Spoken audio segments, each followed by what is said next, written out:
La force cachée dans le noyau.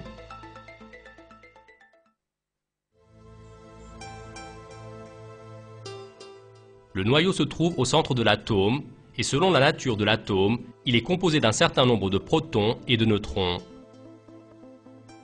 Quant au volume du noyau, il est de 1/10 milliardième du volume de l'atome.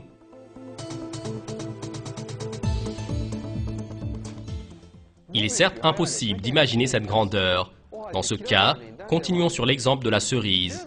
Comme nous en avons parlé peu avant, lorsque vous amenez la clé dans votre main aux dimensions de la Terre, des atomes de la taille d'une cerise se présenteront à vous. Si nous voulions voir les noyaux à l'intérieur de ces atomes, il nous faudrait changer d'échelle. Cette fois, la cerise qui représente notre atome devra être un grand ballon de 200 mètres de hauteur.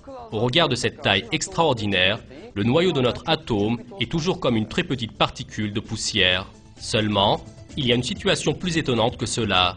Malgré le fait que sa taille soit de 1/10 milliardième de celle de l'atome, la masse du noyau constitue 99,95% de la masse de l'atome. Très bien, comment se fait-il que d'un côté, il constitue environ la totalité de la masse et que de l'autre côté, il n'occupe pratiquement pas de place?